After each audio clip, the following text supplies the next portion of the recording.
Okay. So this one, we're going to talk about time. Ah, time has always been a really interesting concept to me after I was once told it did not exist the way that we live it here in the human world on Earth. And that really intrigued me. So, having done my own sitting down, recognizing, looking into things, because I am a 5-1 manifester in human design. So, if you know anything about that, 5-1 is always about the heretic and the researcher and needing the information and wanting to know more and more and more about things so that not just for myself, but so that I could put it in a perception for others to help them make their own truth out of it, but in general. And so time has been one of those things. And it is always been super fascinating. And when you find out time doesn't exist this way that we've created it to exist in a linear form, is very mind-bending and very hard to understand at a human level. But then at the same time, same time, but it is interesting because then as I sat in meditation, I'm learning how some of these other beings and some of the galactic references are with time. They'll always tell us it exists, but not in the way that you all know it to exist. And so that's very weird. Time is the only thing that actually makes us feel like we're in a reality. So that is also another part of why it was sort of worked into the experience here as it has been, and and then it was sort of manipulated in a lot of different ways. So we're going to touch on a few different things here because again, it's just to get you thinking, and it's just for you to find your own truth within this maybe, or what you want to kind of explore within that. It's all just, that's what this is about. It's not saying that this is the only truth, okay? Not by any means. So my first experience with playing with time, I did that because I learned that you can do that with working in your mind is playing with time. So what I used to do would be like guessing how long 10 or 5 minutes was. I started off with 5 minutes because 5 minutes felt really long at certain points with this as well, right? And so again, it's like that same kind of reference. If you watch the clock, it takes forever to go by, right? The time feels like it completely slows down if you're watching a clock. Whereas if you're not watching the clock and you're having a great time, it's funny, I'm starting to laugh because I'm recognizing how many times I'm going to use the word time. I'm talking about time. But anyway, a total squirrel moment there. It is the same thing, right? You're having a great um time with friends, whatever might be going on, or you're doing something you really like doing and you're just totally enjoying yourself, right? That's when all of a sudden time feels like it completely speeds up because it's almost like a frequency thing too, which is part of the thing that is really was fascinating to me the more I sat with this and played with it because and the more I realized, okay, if I can start guessing how long 5 minutes might be and how close I was getting or not, right? And then once I started getting really close to guessing exactly 5 minutes, I started saying to myself, okay, if I slow down my entire frequency, get really relaxed, just like almost go meditative, but not full meditative. Like you still have to be conscious, right? To play with time in this way. And I was like, okay, what happens then? And it was like I was watching the clock. It took longer for 5 minutes to go by. And I thought that was really interesting. And then I thought, okay, well, what if I'm sort of doing something that I really enjoy doing? So for me, I actually, at that point, really enjoyed meditating. I was really fascinated by what I was able to experience in a meditative state. And so I was like, okay, I'm just going to meditate for 5 minutes. And at first, I set an alarm to see how long it felt like to me to meditate for 5 minutes. And it went by extremely fast. It honestly didn't even feel like I'd been there for 30 seconds. So that was really fascinating. And then I thought, okay, can I meditate and figure out how long 5 minutes still is? And then when I went into that state, it was a different intention. And so I had the intention of being like, I'm going to meditate for 5 minutes, as what my clock would say for 5 minutes. My meditation felt a lot longer all of a sudden. And it felt like I was sort of, again, waiting for time, even though I was doing something I really enjoyed doing, but it was like my brain was still focused on the timepiece. And so it slowed down. So it was very fascinating when you kind of start to play with this a little bit and you find out how much the capacity of the mind is actually involved with the way we've created time here. So, and that's why they say time doesn't exist the way that you all live by it on your planet, because nothing else lives by it in that factor. Okay. So time exists, of course it does, but it's a loop. It's not linear. And I think that's what really throws a lot of us off is like, how do you even think of time being a loop? Like, what the hell does that even mean? But if you think about even like some grander scale things. Okay, look at some of the movies, right? You've got the first one that comes to mind for me is the butterfly effect. Way back in the 2000s, early 2000s, I think that one came out. And it was about exactly that, how, time travel, if you go back, it's like the butterfly effect. If you change anything in the past, it's going to change your future, all those kinds of things, right? And at first, a lot of people thought that was really kind of a really interesting concept was what if I could actually go back into my past and change something, it would change my future. But I mean, obviously it would in a sense when you think of it as like sort of linear, because if you're thinking I'm going into the past, it's going to change the future. But what actually is happening is it's a loop. So time being a loop is where you get black holes in space. A lot of people didn't understand exactly how that could even be a thing, but it's because most of the time people weren't thinking about quote unquote time as a loop. We were thinking of it as a linear space, right? And it's not. Space is not linear. Space is everything, everywhere, all at once. So time exists the same way. There is scientists out there, and there are people out there that have done experience and experiments and things.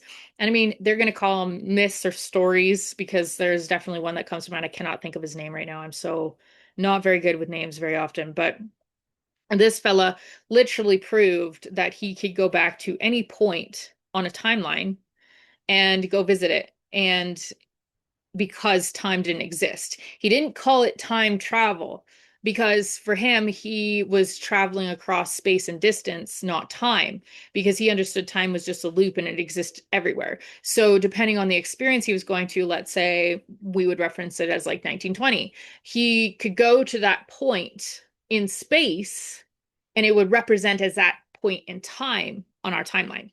So it'd be like the 1920s, right? Something like that. Or he figured out how to go anywhere he wanted. And he was using frequency to do that, okay? He was time traveling using frequency and technology that he created through frequency. It was changing dimensional space. Okay. So that's the baseline of like the larger picture of time. As what, again, this is from my own understanding. I'm no scientist. I am not somebody that's going out and testing all this at a quantum level, but I'm sure you could find that information if you wanted to. If that was something that interests you, I encourage you to go check it out. But for myself, this is what started to resonate with me and started to make more and more sense so that my poor logical brain was not trying to figure out how to make my human life not linear anymore. That is hard to do. So I'm not saying go and do that. It's sort of like, again, you find that residency in yourself of your truth, and all of a sudden the logical mind will stop trying to question it so hard of how do we make that look like here, right? And so, yeah, that's just finally where the point I've kind of gotten to.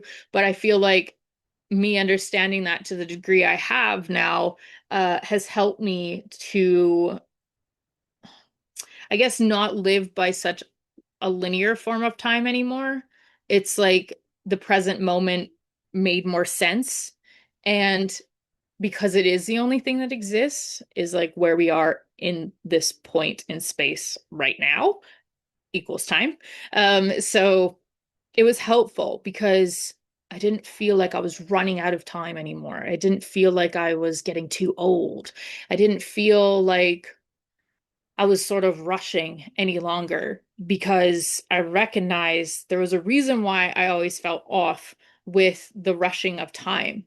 And for myself, that was a part of me discovering what time actually was in my own truth. So I really hope that even just this little blurb has helped you sort of start discovering that for yourself, because it was very beneficial for my brain to all of a sudden realize time was created on this planet by us, and then it was manipulated to be used sort of against us in a way to help keep everybody busy. You can't find your power when you're busy. You're too, um, you know, doing your life really to even think. about these things half the time.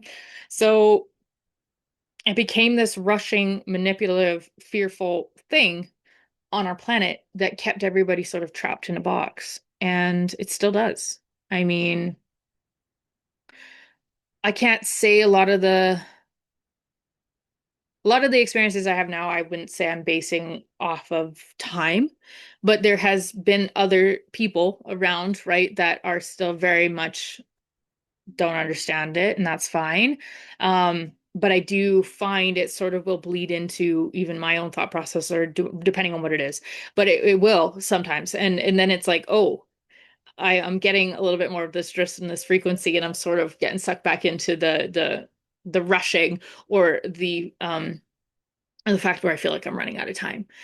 So that's the other thing too, is like I being a manifester, I'm an initiator too, right? So if I'm gonna do something, I usually will just do it, and I'm not used to having all the time to incorporate someone else being in those ideas or some of the integration. And so when now that's changed a little, it's causing me to think about and react to time again differently. So it's sort of this evolving thing that I think will happen throughout all of our lives. But at the same point, I've just learned to use it as more of a benefit rather than a detriment to feeling like this pressurized thing that time seems to be.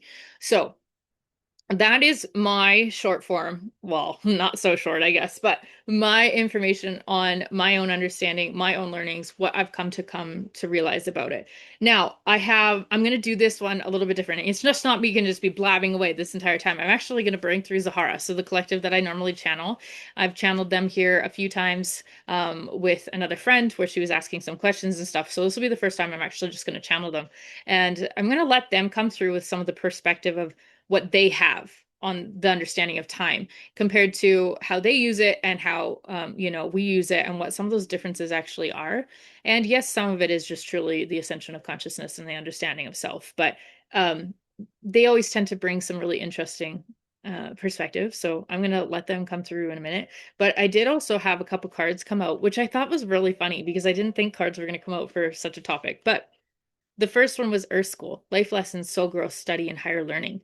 And they literally were talking about this being a reference to time. And so, us experiencing time on Earth is actually a deep learning curve, even for us at a soul level, at a frequency level. So, I thought that was really fascinating. I never really put that together, but it is. It's us learning how to manipulate matter, which is densities and energies through a different sort of time that exists. So, because it exists for us in our reality, right? Okay, so Crown Games, which is right use of power, was the other card. And I thought that was also really interesting because I was like, okay, so you're referencing the fact that time can actually be used in beneficial or sometimes maybe not so nicely intentional ways.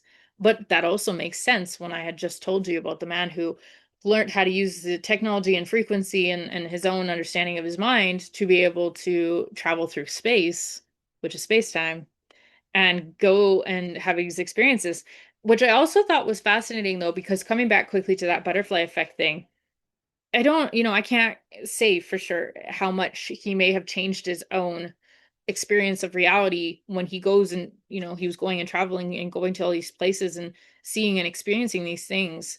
I really don't know the actual amount of because it kind of gets complicated in that factor, right? Because if you have the awareness of space time like that, I don't know if the butterfly effect from that movie necessarily, where everything would be affected by going to certain places or having certain interactions with certain places, people, beings, whatever, how much that would actually change your exact same point on your timeline because you likely wouldn't be going back to that point ever again anyway. Right. So it's again, it's like the awareness of self changes your reality anyway. And most of you would all probably likely know that if you've made different choices and, you've done, if you want to call it healing, um, and just come to different levels of self-awareness, that changes your entire reality, right? So it's hard to say that you would be causing a butterfly effect when all things already exist anyway. every decision that you didn't make and you chose to make the opposite one, that still exists somewhere in time space, right? So it's complicated, but it's sort of fun to think about again that limitless possibilities of what is in existence. Okay. So yeah, hopefully it kind of helps you a little bit. It doesn't confuse you hopefully too bad, but it is fascinating when you start to sit with it. So I thought that was interesting that right use of power came up because of our duality and our free will here. That is very much a thing. It is like always, they're always like do no harm, right? Of course, but at the same point, right use of power with time in general is powerful to think about because, again, even coming back to just daily life, quote unquote, linear form, right use of power of your own time. That's that's in itself powerful. Just that statement alone. So we're gonna leave it at that. And I'm gonna let Zahara come through real fast and see what they have to say on this perspective, and then we'll go from there. Hmm. Well, we welcome all of you for allowing us to be in this space with you in this way of space-time as the exciting topic that you have all chosen to decide to explore from your perspective, which we absolutely love. By the way, we find it very expansive that you allow yourselves to actually explore time in different factors and perspectives, because in doing so, you are actually changing the way your higher consciousness will reside in your physical conscious body. So it is actually quite powerful that many of you even just simply start pondering the way time exists on your planet, the way things actually revolve in your universe, your solar system, your planets, your sun. All energy is an existence of one. And so, in which, when you all ponder and allow yourselves to be expansive in such ways, allows all others to expand in the same kinds of ways. So, it is very beneficial for even one of you to be thinking of such things. So, for our own perspective that we can give you, that hopefully will allow you again just to find your own truth and your own resonancy, is the most important factor for us, for you as well, within all of this information. So, when you think of, allow us to use some analogies that hopefully will make more sense to all of you in a way that we can use a boat on your river. All right, so imagining a boat on your river, and yet all of you will naturally see a boat floating down the river. Whether it be one direction or the other might be the only difference, because your perception of your reality in the physical tells you only one experience that you would know, which would be the boat floating down the river. There's a high chance that many of you did not think the boat might just be sitting still, because in your minds, again, on your planet, your gravity creates rivers to flow. They move. They are constantly in motion. So naturally, your brain instantaneously will pick up in the analogy and say the boat is moving. But for us, when we experience space time, and some of us are in places and planets that are in different experiential states of how you would say your linear form of time, whether it be minutes, days, hours, or years, we do experience similarities. But you see, most of us do not only go off of one source of a day or a year. It is a frequency that we are able to follow through our own space time in our own reality. Like we just said, you see the boat moving and floating down the river, but to us it is actually sitting still, if not at times even spinning, possibly even in a circle. So it is the factor where we are just simply more aware of understanding the manipulation of energy in space time. You all are going to get there, of course, on your planet. While you all are continuing to evolve and expand and ascend, you eventually will experience time on your planet differently. You are all starting to likely understand now that your time is actually more manipulative than you realize. Just as this one told you, she had played with time, guessed the time, and figured out she could slow it down or speed it up at certain points. But to do so, you have to be in a certain frequency. You cannot be in the frequency of rushing or anxious for an outcome that your own expectation needs to meet. All right, time aligns with the frequency of the higher part of your consciousness. It is the time space that you actually exist in and are from. So you can think of yourself sitting in the boat of time. All right. So we sit in our boat of time and we are constantly fluctuating. So maybe we're spinning one way one day, maybe we are flowing slightly to the left, right, or sometimes even bobbing above or below in your river. So, in which then, if you are sitting in your boat on your river will always feel like it is flowing, all for good reason. Your duality and free will on your planet allow for choice. So, in which energy needs to flow. So, in which you will always feel like your boat is moving in some direction until your mind becomes a part of the process. That is when you can get the boat to stop, slow down, move back and forth. But back and forth does not mean future or past. It is only ever in a present moment of now. It just will depend on what the clock says on your phone or the wall. So, in which again, your clocks are just simply a tool. They are not actually space time. Your space time is only of right now. So, allow that to be the expansive part while you continue to explore your time. Play with it in the factor of being relaxed. You must be in a frequency of no expectation, no outcome. Reason being, again, your intentions can be pure of wanting to speed up or slow down, but you cannot decide how much, quote unquote, minutes that may be. For the reason being, again, if you are anxious, you are likely going to speed up time because you are anxious about getting somewhere, having an outcome. If you are relaxed and you are maybe quote unquote running late, we'll say, on your planet to get somewhere, and you are anxious about not being able to get there, you are instantaneously creating a frequency that will make time go by faster. If you relax and you surrender into the fact that it does not matter the time, that you will be on time as you are meant to be, and fully can surrender into that experience, you are more than likely going to show up on time, because that is a space-time manipulation of understanding the energy, because time is simply energy. It is as the same thing as abundance on your planet. It is many things abundance, not just money. It is all frequency, and it will always align with how you are actually projecting and feeling in your own frequency. And you cannot think yourself there. You have to allow your body to be a part of the process. All right. So we shall leave our time in the basket of whatever you wish to make it at this point, and we are grateful and we are absolutely pleasured to be here, and we thank you for your time and listening to us. So, always fascinating when they come through. I personally don't always remember a lot, but they allowed me to be much more involved in that one, which is also a new experience for me. So exciting.